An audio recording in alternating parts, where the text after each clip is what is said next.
também espaço morto, né? Essas coisas, né? Vírus surfactante também, né? Que dia hoje? Não. A hora, né?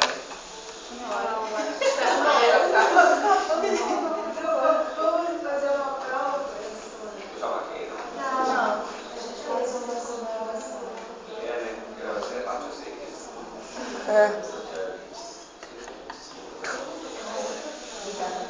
Pode, né? Vai ser dia.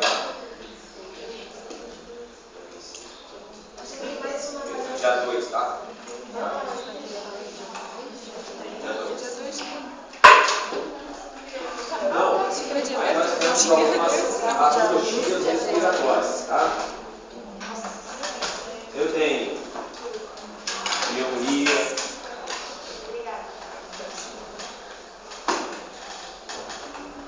eu tenho enfisema, tem asma, TB, é tuberculose. Muito bem. Então nós vamos imaginar que eu tenho na via aérea, né? Na via aérea eu entrei em contato lá com o vírus. Esse vírus causou uma irritaçãozinha leve, fez uma rinite. Ele continuou, venceu parte do sistema imunológico do nariz, foi para os brônquios, fez uma leve irritação dos brônquios, levando a uma bronquite. Isso persiste e chega no alvéolo. E você pode, portanto, ter agente patogênico aqui dentro. Bom, aquelas células epiteliais que revestem os alvéolos, epitelial tipo 1, tipo 2, tipo 1, tipo 2, e assim vai. Nesse meio aqui também tem células de defesa, tá? Que ficam passeando por aqui, né? À medida que ocorre necessidade. Parte dessas células de defesa, eles destroem esses agentes aqui. É para destruir. Mas quando não consegue, começa a haver uma coleção de vírus ou bactéria dentro da sua via aérea, dentro do seu alvéolo, finalzinho da via aérea. E aí elas começam a se proliferar, assim como pode começar a se proliferar seus anticorpos, né? Ou as suas outras células de defesa. À medida que as células de defesa começam a aumentar em quantidade, começam a destruir bactéria, vírus e tal, eu posso ter um acúmulo de secreção aqui dentro. Essa secreção é mais verdinha, ou às vezes mais amarelinha, depende. Ó. O que acontece quando eu tenho um acúmulo de secreção no alvéolo é que a hematose tem um prejuízo funcional aqui, tá?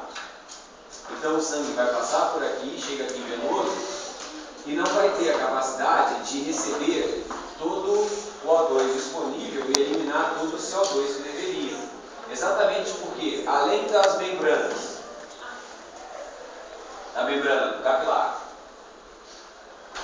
além do espaço intersticial, da membrana alveolar, das células que revestem isso aqui, ou seja, esse conjunto de membranas aqui, então, às vezes tem vírus que já com membrana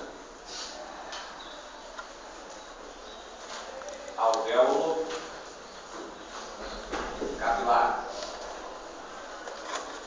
Então, toda vez que você aumentar, né, o tamanho da parede dessas membranas que existem entre o alvéolo e o capilar aqui, você vai prejudicar a hematose, né?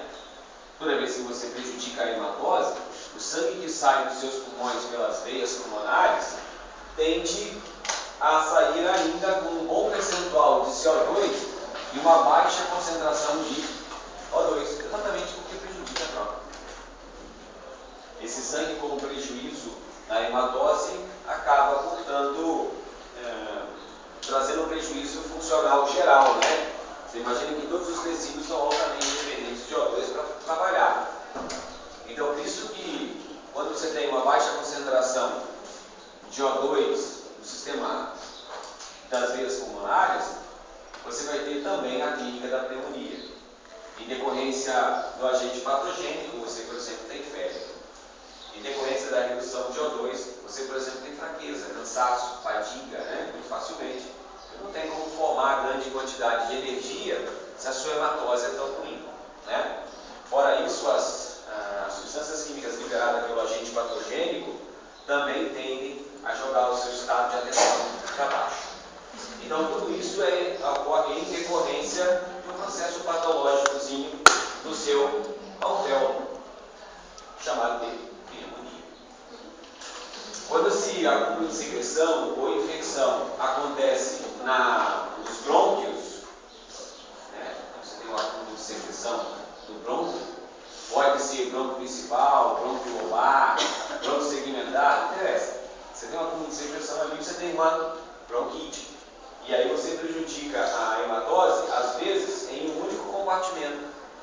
Às vezes você compromete um lóbulo, você faz o exame de raio-x, você vê que o lóbulo médio, sei lá, do seu pulmão direito, está bem carregado de secreção. Então, praticamente todo o lóbulo médio não está realizando hematose, né? Se for vírus, é pior, porque vírus precisa de anticorpo. E aí ele precisa entrar em contato com o vírus, tirar um fragmento dele, apresentar o antígeno, né? Depois as células vão começar a produzir aquelas interleucinas, né? IL-1 beta, IL-6, interleucina. É produzido por células de defesa e acaba regulando então a produção dos anticorpos, né? Vírus, só anticorpos. Se for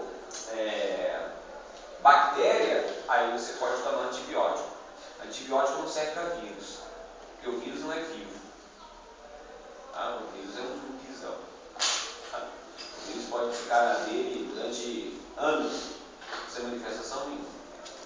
Depois que ele acha o hospedeiro com um DNAzinho, ele entra lá e começa a curtir o barato. Mas ele pode ficar anos inerte. Diferente de uma bactéria. A bactéria é viva mesmo. Então, uma coisa é uma coisa, outra coisa é outra coisa. Sacou? Quando uma vacina é para vírus, um antibiótico é para bactéria. O vírus não é considerado um animal, vamos dizer minha avó, né? Mas vírus não é considerado uma estrutura viva. É um hospedeiro extremamente eficaz. Primitivão, extremamente eficaz no que diz respeito à adaptação. Provavelmente o que vai nos levar à morte é vírus ou bactéria, essas coisinhas aí. Então a qualidade do sistema imune passa a ser importante na produção de anticorpos, né? Para nossa sorte, um outro agente infeccioso interessante é o influenza. A influenza da gripe tem mais de 1000 tipos conhecidos, né? A gente toma vacina para gripe hoje e pega a gripe amanhã, porque a chance de entrar em contato com um vírus novo é muito alta. A cada 10, 15 anos existe sempre uma grande mutação genética em relação a vírus. Por isso que a gente sempre vai ter uma infecçãozinha, uma coisa ruim, né? Até é bom para ter um controle, né?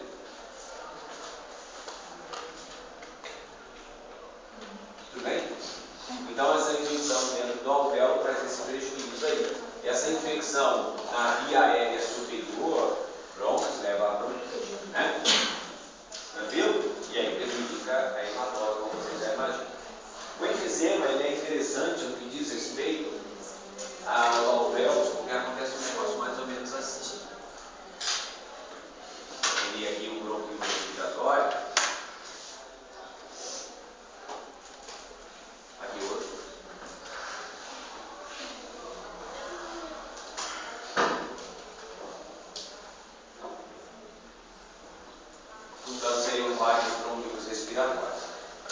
seu pulmão existem proteínas que ficam nesses espaços aqui, ó, entre os alvéolos. Ó, fazendo uma coisa diferente, tá? Aqui dentro eu tenho várias proteínas. Essas proteínas conferem ao pulmão certa elasticidade, tá? Por isso que o pulmão consegue expandir e retrair com eficácia, tá? Porque existe um espaço no parênquima pulmonar preenchido por proteínas elásticas, que conferem ao pulmão essa capacidade de voltar, tá? Muito bem.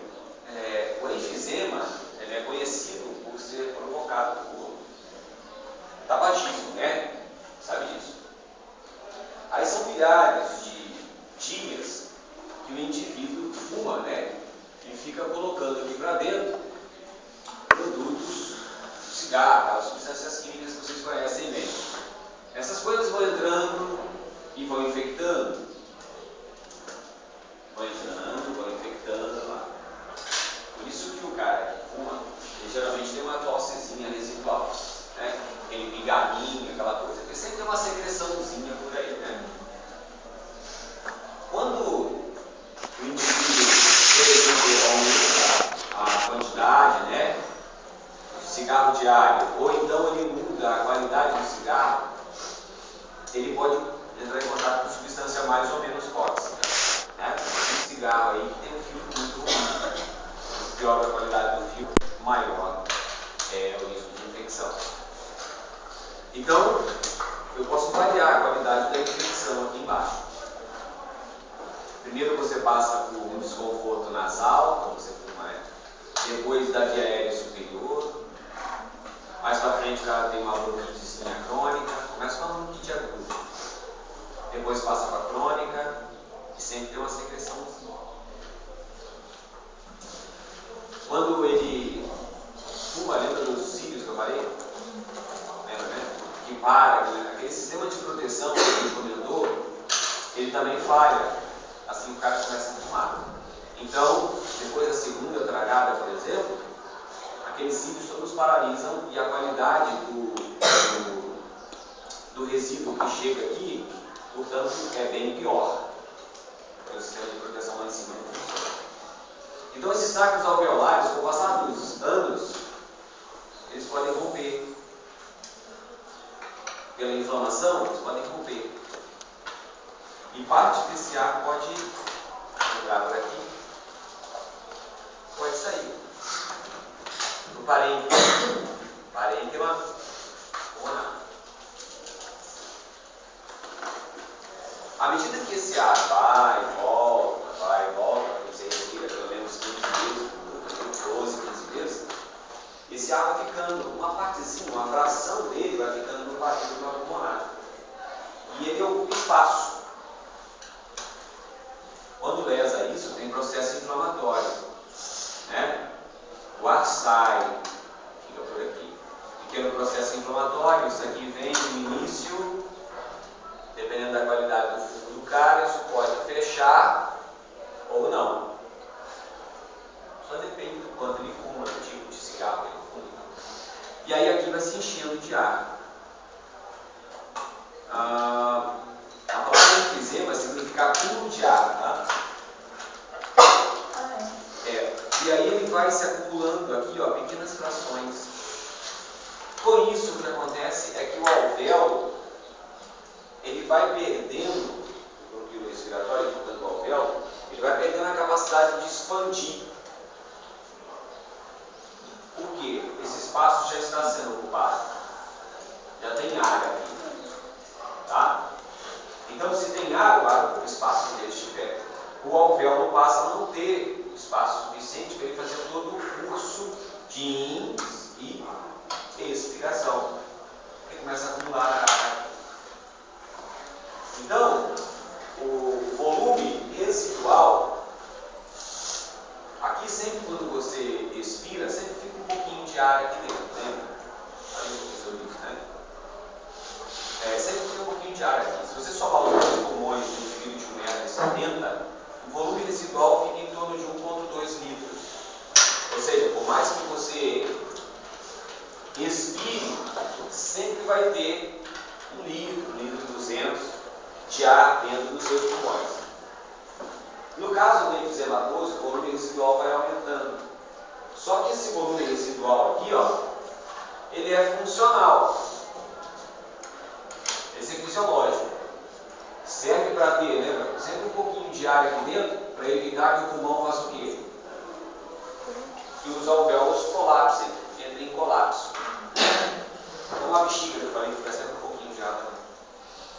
Mas quando você aumenta o volume residual, nesse caso, o enfisema, esse ar que acumula aqui não faz hematose, ele está do lado de fora. Então esse volume residual aumentado aqui, digamos de 1 para 1,5, para 1,7, para 2 litros, repare que 800 ml aqui, ó, não faz hematose, mas ocupa espaço.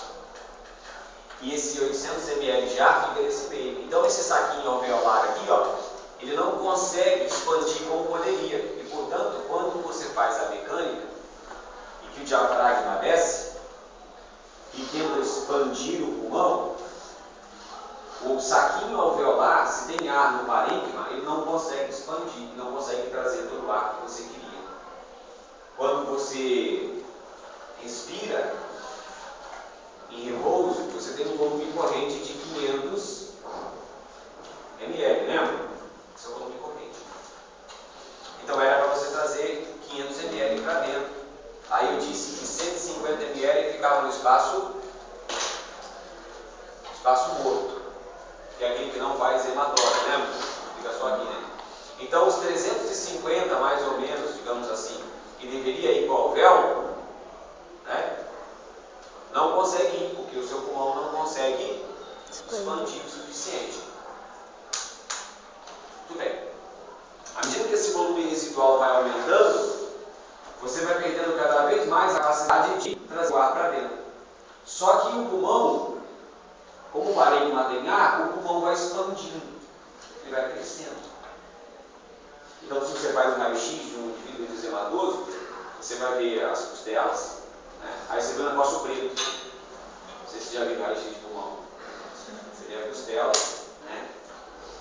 As costelas têm um espaçamento, você tem uma noção, né? Para quem não conhece, tem um espaçamento. Esses indivíduos com enfisema, como tem ar acumulado constantemente, o espaço entre as costelas ele fica maior. E o próprio pulmão, o espaço, fica maior. Mas isso não quer dizer que melhora a qualidade da hematose. Na verdade, o que esse cara tem é acúmulo de ar no parênquima. Como consequência. Ele tem tórax maior. Né? Ele tem um. Eles chamavam de peito de pombo, que o cara anda assim, né? Fica legal, né? Peitão embolado. Mas na verdade, isso é acúmulo de ar. Só que a máquina não faz hematose. Então o que acontece é que o curso inspiratório fica cada vez menor. Se eu já tenho o ar acumulado aqui, ó, é como se eu tivesse, ó. Esperei, certo? É como se ele estivesse assim agora. Porque o pulmão dele já está expandindo. Agora ele vai ter que respirar a partir daqui para puxar o ar. Então, com o passar dos anos, o pulmão dele já expandiu mais um pouco. Já tem, ó, a partir daqui agora.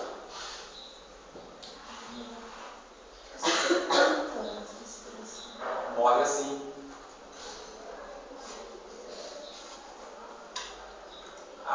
O curso inspiratório dele passa a ser extremamente curto.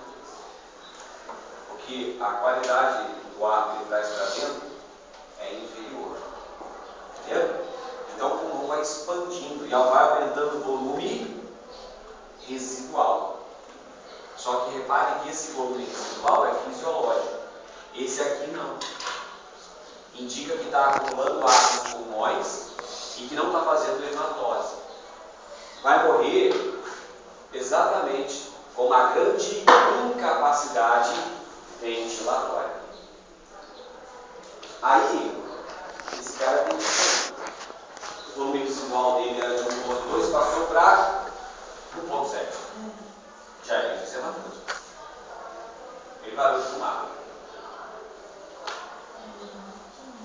paciente que, dependendo do tamanho da lesão, pode até se recuperar. Outros podem ficar eczematosos por uma vida toda, mesmo parando. Mais uma vez, depende do quanto tempo fuma, da qualidade do que fuma. Qual é o cigarro bom hoje? Mais caro que tem, qual é? O quê? Marlboro é caro? Quanto custa? Acho que é 5 reais. 5 quilos. Gostaste dele? Mentira. Não gostaste dele. É. Pegados? Então, aí é para ter um filtro bom. É para ter. Agora, se você vai comprar no Paraguai, às vezes tem um cigarro desse, às vezes é bom, mas tem gente que compra um cigarrinho bem baratinho, R$1, R$1,15, e o filtro é bem ruimzinho. Pior, é o estrago, né? Você até sabe que o cigarro é do Paraguai. Bem desse mesmo. A pessoa fuma longe, tu já sente o cheiro ruim. Ah, é? Mas tu sabe por que tu também fuma? Não fumo. Só que o cheiro é. Quando eu corro medicamento, eu tenho daí o ar que ele sai para uma parte externa ali, que daí vai diminuir a elasticidade e se expandir. Só que aquelas substâncias que estão lá de fora não correm o risco de entrar dentro do alvéolo, por as proteínas que tem ali na inspiração e na expiração vai fazer uma redução, não vai puxar, então a proteína, outras substâncias que estão lá dentro. Não, essa proteína está presa ao parênquima. Existe um interstício entre o alvéolo, né? O pulmão é uma massa sólida. As proteínas elas ficam unindo. À medida que acumula ar no pulmão, essas proteínas vão sendo estiradas. Algumas proteínas até se rompem. À medida que ela rompe, ela perde mais ainda a sua capacidade elástica, né? Mas não, a proteína não vai entrar ali não. Só a proteína do processo inflamatório mesmo, né? Se aqui pode gerar inflamação, e aí em resposta a isso vai ter aqui síntese de proteína local e tal. Mas não essas aqui não. Essas são estruturais, fazem parte. É como se aquela massa que fica entre os tijolos aqui, sabe? Só proteína estrutural, os tijolinhos. Tá? Tranquilo esse negócio aqui? Bem fácil. Oi. E qual parte que você não entendeu?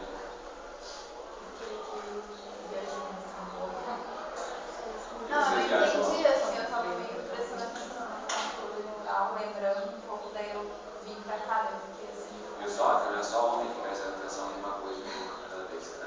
Algumas mulheres também fazem. Bom, um mecanismo parecido com isso aqui é a asma. Vocês gostam de asma, né? A incidência de asma é alta para cá, né? Algumas mudanças climáticas aqui são mais abruptas, então a asma está bem presente. A asma geralmente tem característica o quê? Alérgica. Então, para ter asma, tem que ter geralmente um alergeno. Qual é o alergeno mais comum aí? Ácaro. Que vem decorrência do restinho de ácaro. O ácaro parece um besourinho, né? É bem que dói. Então, o ácaro estava passando esse tempo atrás na televisão, não sei se é verdade, que aí eles investigaram. Mas depois de 2 anos, o peso do travesseiro, metade do peso do travesseiro é ácaro. Ai, eu vi. É esqueleto e cocô de ácaro. O bem-estar. O bem-estar. O bem-estar. Sempre mostram, né? Colchão é a mesma coisa. Porque o ácaro se alimenta de partes do nosso corpinho que vai se desprendendo. Ai, Só que que haja horror. dinheiro pra comprar colchão, né? Hein? Haja dinheiro pra comprar colchão, né? Cada 2 anos. Ah, tem colchão que dura uma vida, né? Duradura, gente, ácaro é mais Tem dura. colchão que dura uma vida. Quer ver aqueles colchão de bola antigo? Meu Deus. Mas tem que pôr no sol e passar aspirador de pó pra tirar os ácaros. Juliana, Às vezes o aspirador tá mais sujo que o Não, mas eu acho que nesse programa aí eles falaram que o sol piora. Ele piora, ele gosta de Ele adora sol lá, porque vai ficar quentinho. Bom, sei lá, não cheguei a ouvir tanta coisa. Eu sei que o Acre vai nesse lugar. Não falaram? Não é um programa que me chamava tanto a atenção assim. Era o água, mas tem Né? Hein? É interessante. Então, e é isso aí. Aí Show de bola. Vou beber Start na sala. O asmático, ele precisa de um alergeno. Cada um tem o seu, né? Tem gente que gosta do alergeno proveniente, por exemplo, de flores, né? Quando na época da primavera piora muito. Tem gente que gosta daquele negócio de inverno, que o ácaro reproduz bastante, né? Porque a gente tende a ficar mais acumuladinho, mais quentinho. E aí ele come mais a nossa pele, os nossos restos mortais da pele. Eles comem, fazem cocô, né? Em cima da gente. Só que a gente toma banho, né? À medida que a gente toma banho, a gente vai se limpando, mas em alguns lugares não dá para lavar, como é o caso do colchão, do travesseiro. Então aí ele fica ali, né? Embora os restos ficam. E às vezes você aspira, normal, né? Dá um restinho de água. Aí, na medida que entra em contato com esse indivíduo, algumas pessoas têm uma resposta alérgica. Normal. Foi. Quem tem rinite alérgica também teve alguma... Geralmente alguma coisa que está incomodando. A rinite é inflamação no nariz. Eu, quando está muito seco o tempo, tenho bastante isso. Eu tenho que ficar molhando, assim, respirando, assim, como se fosse respirando embaixo d'água. Senão eu não consigo respirar. Às vezes eu tenho que ficar com um pano úmido. É acostumada aqui, né? Umidade na... Se eu vou assim, quando uma vez eu fui para Brasília visitar minha amiga, meu Deus, eu preciso ficar morrer. E lá é muito seco, assim, eu não conseguia respirar, assim, ar de chuva tem. Mas isso aí é porque rhinos vem do nariz, né? Então você imagina isso daqui, ó.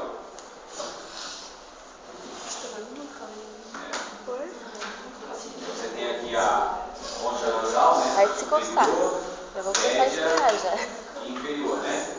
Aí aqui no final da cavidade nasal, aqui atrás, aqui, ó, você tem uma tonsila. Vem aqui, ó.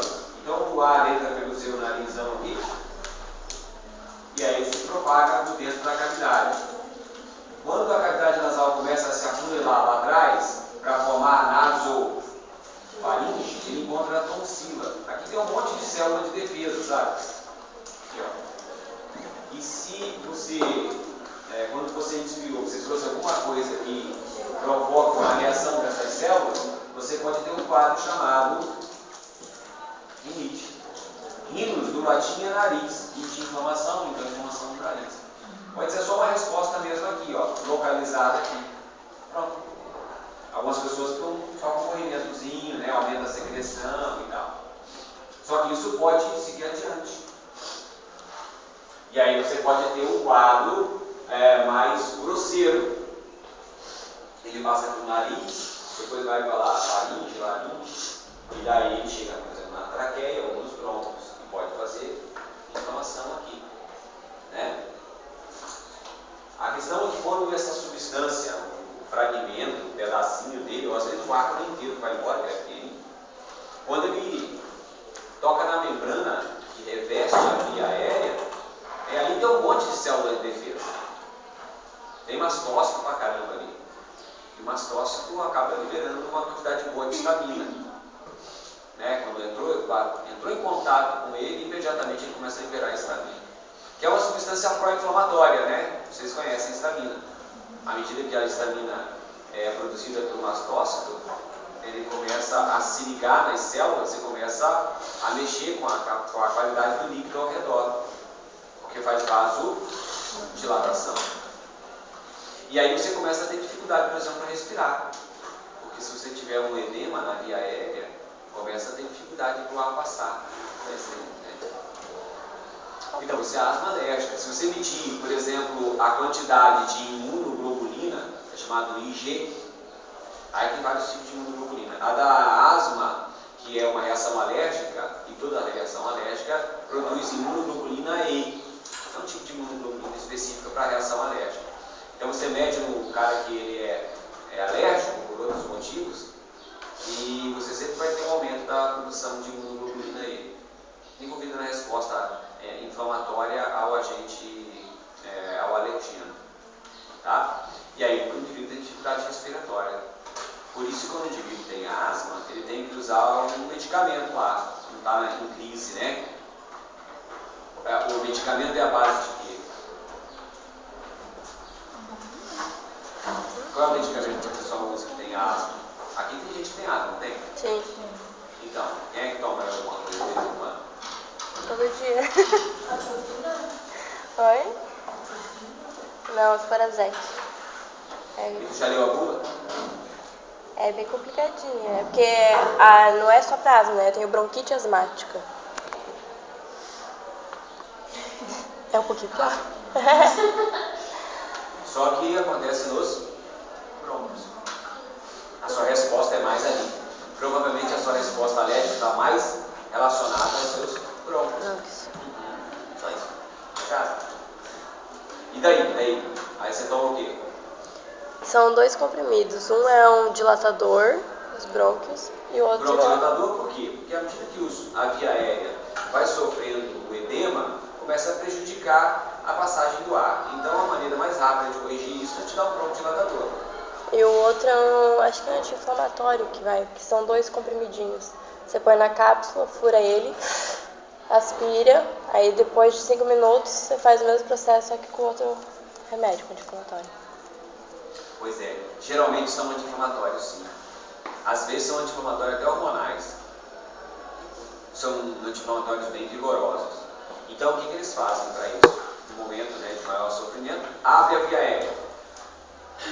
Então usa aí uma substância que tem um efeito broncodilatador. Pronto, já está respirando melhor, já não vai morrer de asfixia. É momentâneo, né? É na hora. Mas aí depois ele dá um anti-inflamatório. Então ele vai deixar o seu brônquio mais aberto e vai te dar um anti-inflamatório para secar o líquido. E aí o tubo volta a ter a consistência de antes.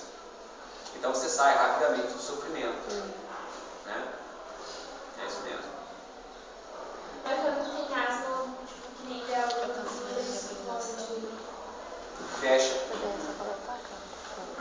Vai fechando porque o edema, a resposta inflamatória ao longo da via aérea começa a fazer com que toda a inflamação tem dor. Mas é a mesma coisa, bronquidilatador. O tumor é um termo meio esquisito. É o edema. Então você tem um acúmulo de líquido na parede do tubo. Olha, se você tem um tubo que tem essa dimensão e se começou a acumular líquido nele, ele não tem espaço para crescer para dentro. Desculpa, para fora. Ele vai crescer para dentro. Então a via aérea que tinha esse espaço, passa a ter. Por isso tem dificuldade para respirar.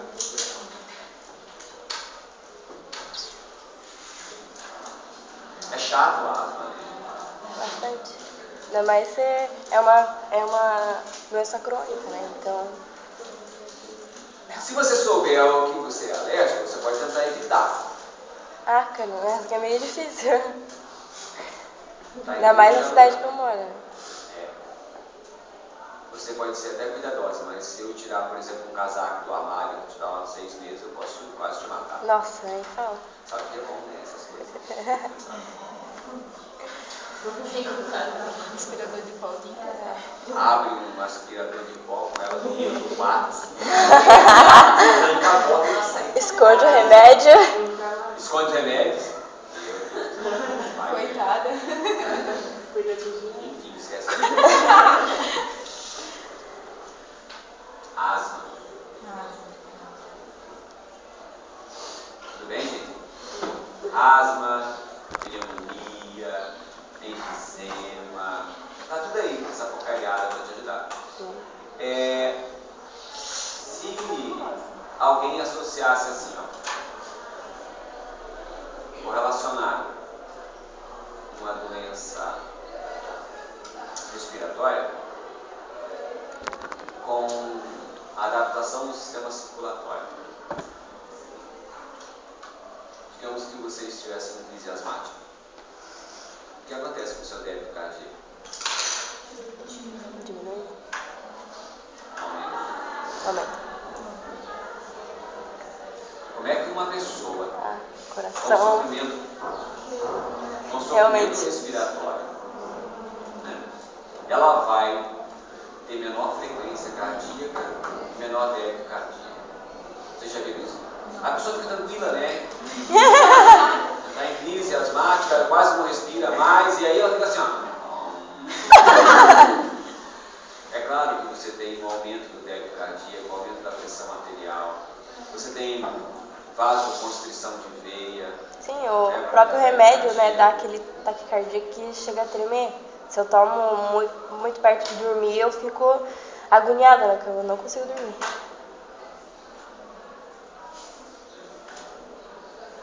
E daí, se a gente fizesse uma outra coisa, né, botasse uma patologia, digamos que o cara tivesse insuficiência cardíaca,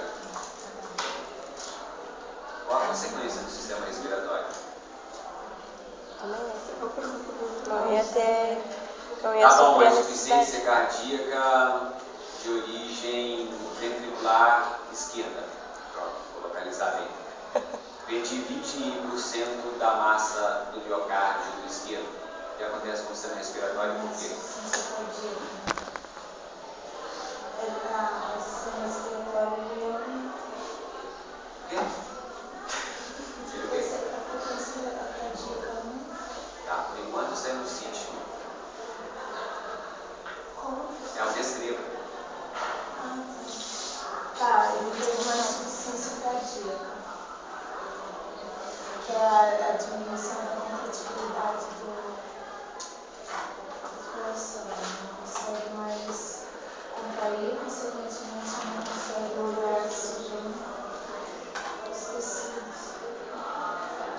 Aumenta a frequência cardíaca. Por quê?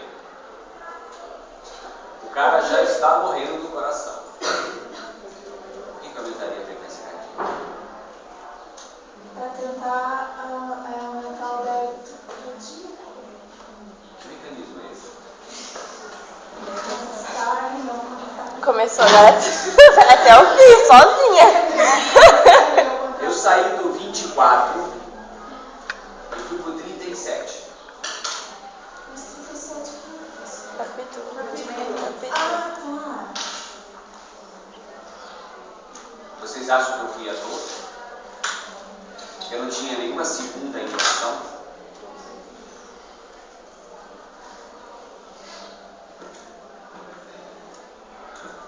A pergunta continua, gente. O que acontece com o respiratório? E por quê? Tá, então vamos pensar junto.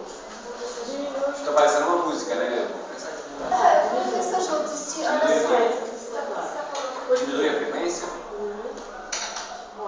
Acho que não isso daí, mas acho que ele porque a insuficiência cardíaca faz com que diminui o bombeamento de sangue, diminui a capacidade de bombeamento de sangue, então vai chegando muito sangue e vai fazendo hematose, vai diminuindo o fluxo respiratório, uma coisa desse tipo. Sabe, ainda bem que vocês estudaram o capítulo 1.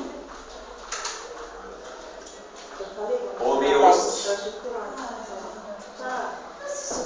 Lá dizia, uma parte lá, que dizia que quando acumula CO2, hidrogênio no tecido, imediatamente ocorre aumento da frequência respiratória. Então, o indivíduo que tem sofrimento cardíaco, ele tem imediatamente aumento da frequência respiratória. Precisa compensar. Se acontecesse isso que você está dizendo aí, ó, qualquer problema cardíaco, o cara ia morrer. Ainda bem que existe um mecanismo, inclusive aquele que está no quadro ali, ó. Se o indivíduo tem um prejuízo cardíaco, os tecidos começam a receber menos O2 e, como consequência, começa a acumular CO2 e começa a produzir maior, no local, maior quantidade de íon. O hidrogênio está lá, o centro respiratório é sensível a ele. Então aumenta a frequência de disparo do centro índice para compensar a redução de O2 distribuída pelo sistema circulatório. Com isso eu aumento a capacidade que as hemácias têm de carregar oxigênio. Vou garantir que o que tiver de hemácia vai levar bastante oxigênio. Vou dar uma situação para você agora que não é de doença, mas o cara subiu. O cara está lá no Everest. O que acontece com ele? Ou é patológico subir do Everest? Não, né? Oxigênio. O que acontece se eu subir? Pouco oxigênio. Mais. Tá, ele vai saber o porquê. O que me interessa mais do que o CIT, tá? Porque vai aumentar a quantidade de oxigênio também. Vai diminuir. Vai diminuir o Tá, mas aumenta o número de hemácias também. Mas por quê? Por causa dessa falta de oxigênio. É que assim, ó, lá vai diminuir o oxigênio, vai diminuir a frequência respiratória. Quando diminuir a quantidade de oxigênio no meio do organismo. Ah, tá. Mas a frequência respiratória de um alpinista, que não, o cara que não dá. Aumenta a frequência respiratória. Aumentando o débito cardíaco, acionando o mecanismo de Frankenstein.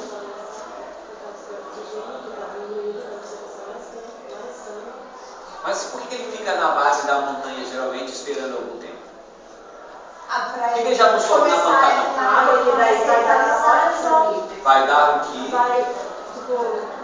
Vai diminuir muito rápido o oxigênio. Por causa da pressão? Daí? Meu Deus, Daí, meu Deus, olha. Começa bem, depois vira, né? Essa coisa aí. Não entendi nada. O que eu digo é o seguinte: os caras ficam embaixo, eles chamam isso de aclimatação. Isso. Na verdade, a ausência de oxigênio começa a fazer com que o rim produza uma substância química chamada eritropoetina. Você não precisa conhecer. Você não precisa conhecer a eritropoetina, mas uma coisa você sabe. Você sabia que o número de hemácia aumenta. Alguém faz isso. O aumento do número de hemácias é por quem que produz hemácia? É a medula espinhal. Se tu falar medula espinhal, a medula óssea, quando a concentração de oxigênio no sangue cai, a medula óssea vai ter que produzir maior quantidade de hemácias. Esses atletas de altitude, todos eles têm uma contagem maior de hemácia no sangue. Isso tem nome, é chamado policitemia. Poli, aumento de. Cite, célula. Emia, sangue. Então aumenta o número de células do sangue. Eles aumentam o número de hemácias. Tá? Isso os caras que vivem em altitude, porque sempre estão sofrendo de um certo grau de hipóxia. O que você acha que acontece com o paciente enfisematório, o paciente com pneumonia? Não tem redução do fluxo de O2? Então o que você acha que acontece com o número de hemácia desse pessoal? É uma Policitemia. então também. Então se o indivíduo tiver bronquite crônica, asma crônica, tudo que é crônico da via aérea, que prejudica a hemácia, ele vai ter que fazer o quê? Aumentar o número de carregadores. Esse cara vai ter um número aumentado de hemácia.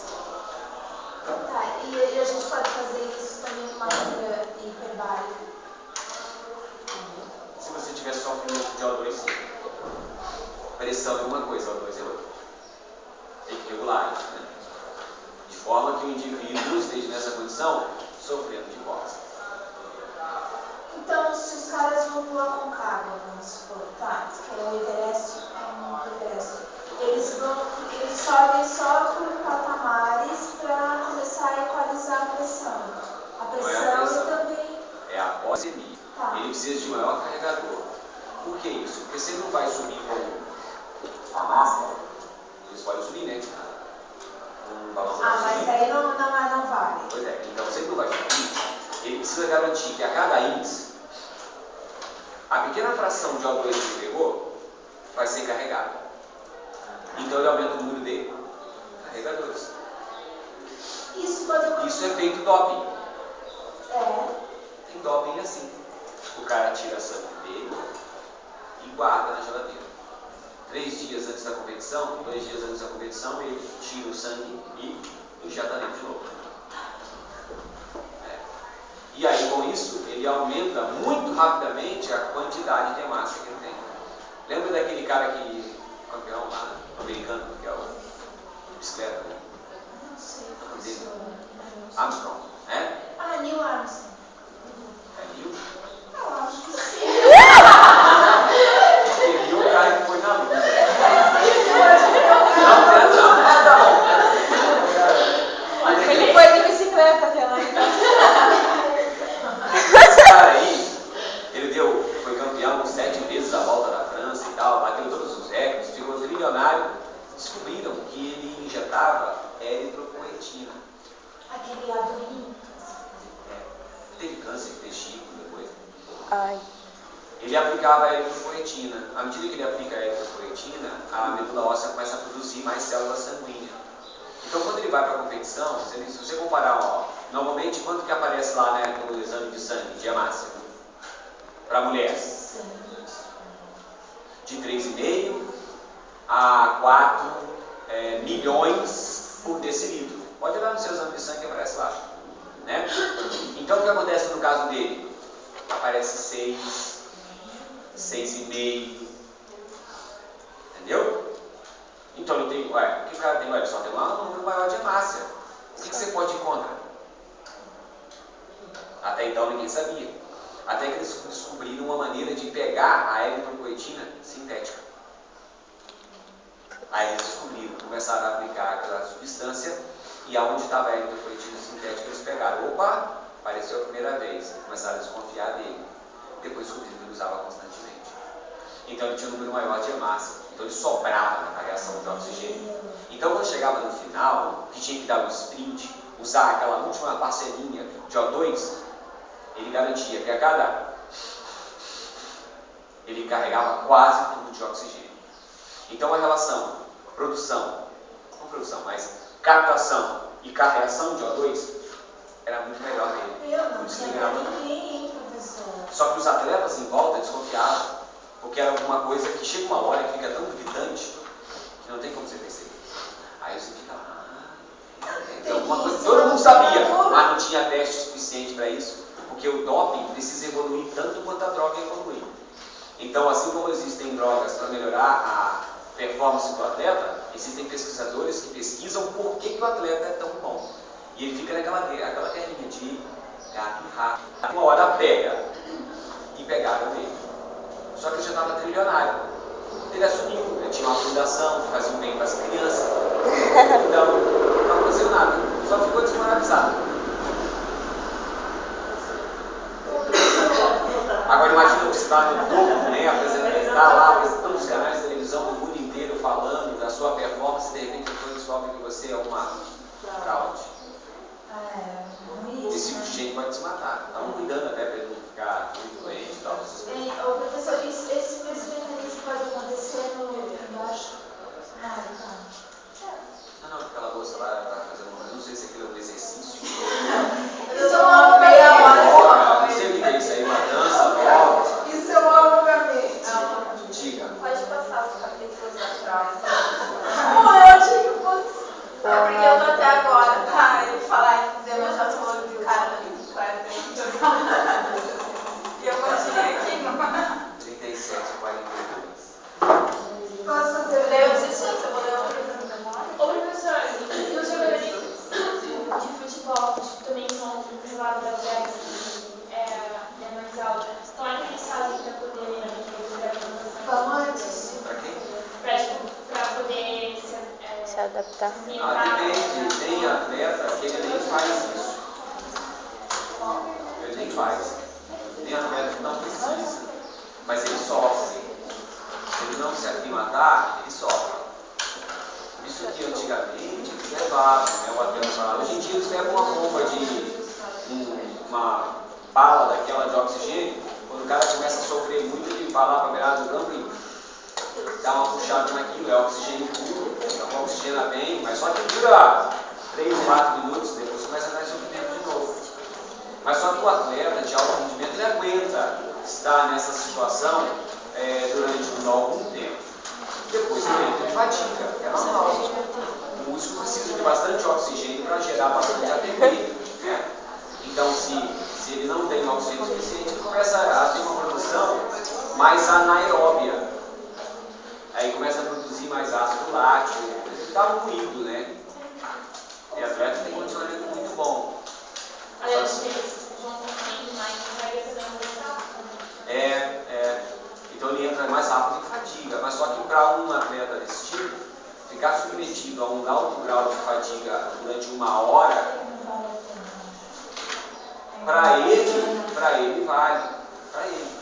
Aí quando ele está sofrendo, tinha época que tinha times do Brasil que ia jogar lá, acho que era na Venezuela, não sei, La Paz, então é 3.000, 5.000, não sei. Aí os caras, estavam com aquela bala de oxigênio, aí o juiz até autorizava os caras lá e dar uma. Imagina com um sofrimento respiratório e ainda tem que correr. Então é complicado. Professor, esse mecanismo da altitude a gente pode aplicar na apneia? Na apneia? Olha só, esse mecanismo de. O que eu quero que você entenda bem, que fique bem claro, é a relação que existe entre sistema circulatório e sistema respiratório. Essa relação ela é constante. Não é à toa que ela está aqui. Né? Não é à toa que eu não dei outro sistema depois do circulatório para não ser o respiratório. Porque fica mais fácil de você entender, né, essa relação quando elas estão juntas. Né? Então eu espero que você entenda bem. Toda vez que você tiver sofrimento respiratório, você tem adaptação do sistema circulatório. Toda vez que você tiver problema circulatório ou cardíaco, você tende a ter uma adaptação do sistema respiratório. Porque existe uma grande homeostase entre esses dois sistemas. Então, se você faz apneia, você faz mergulho, né, da apneia, você dá uma mergulhada lá e vai lá para baixo, fica quanto tempo sem respirar? 2 minutos. Só que qual é a diferença desse tipo de atleta? Eles reduzem a atividade metabólica. Então, isso tudo preparo em yoga, um negócio meio doido lá, igual a menina estava fazendo ali, então, uma preparação, aquela coisa, né? E daí, depois disso, quando ele começa a descer, os movimentos são bem sutis. E ele vai descendo, vai descendo, vai descendo, vai descendo. A frequência cardíaca começa aqui em 60, um atleta desse tem frequência cardíaca de 50, 55. Aí ele vai descendo. A frequência cardíaca dele pode chegar a 20. Pode chegar a 15.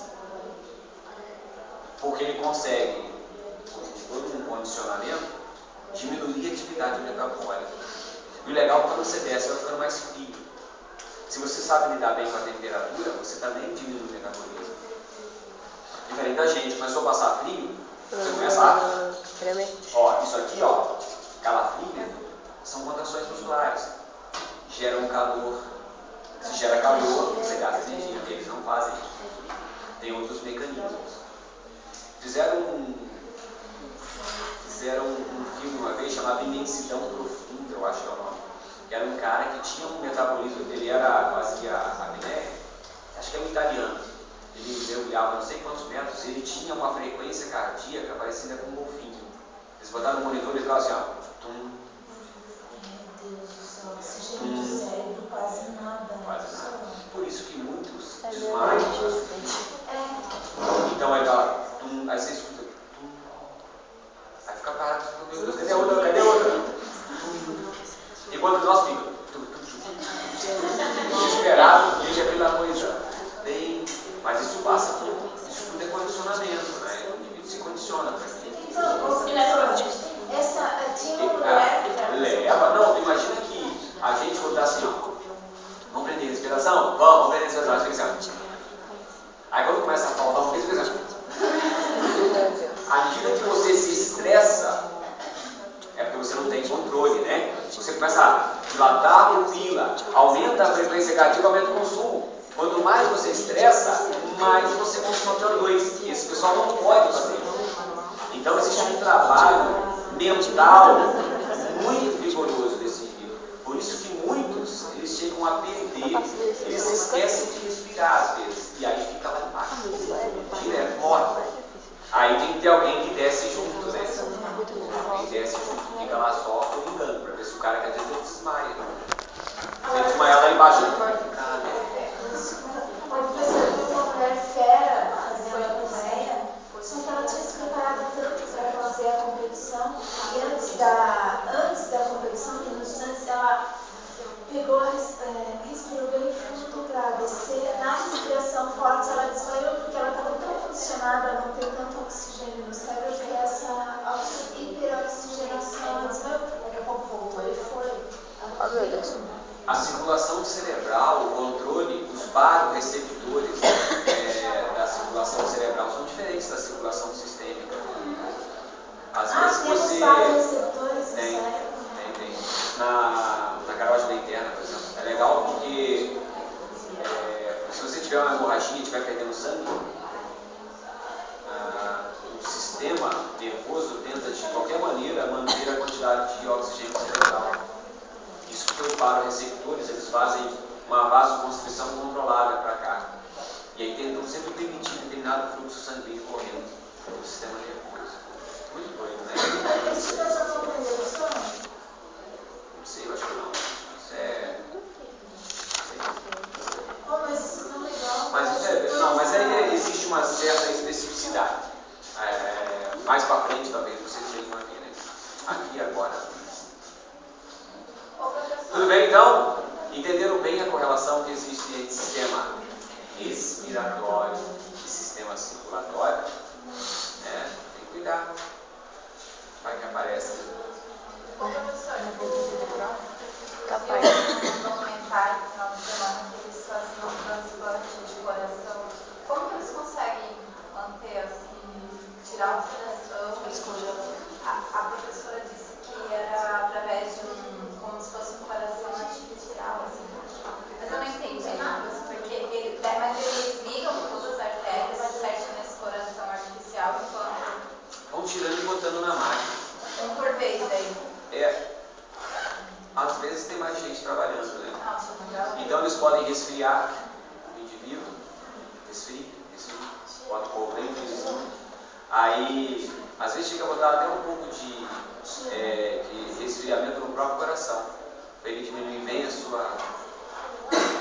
Entendeu? Aí fica só assim, ó.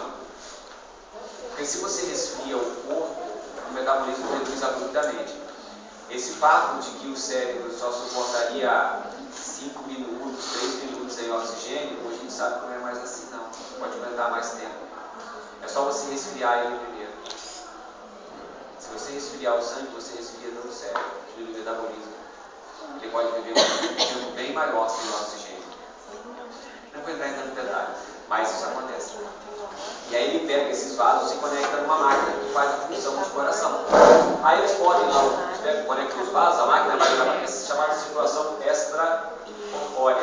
E aí ele mexe no coração dali, botar outro lugar. Depois ele começa a conectar os vasos de novo. Entendeu? Aí bota o sangue de novo para circular para aquele coraçãozinho. Aí às vezes ele se enche, mas não acontece nada. Aí fica esperando nada. Aí tem que dar um gás nele. Aí, sacou? Hoje em dia, a cirurgia cardíaca está bem mais. Professor, tem um filme que ele fala sobre a primeira cirurgia cardíaca que teve na mulher. A primeira cirurgia de transplante de coração, que foi daquele bebê cianose que teve, eu acho. Quase Deuses, são 2 caras que eles que fazem a primeira cirurgia.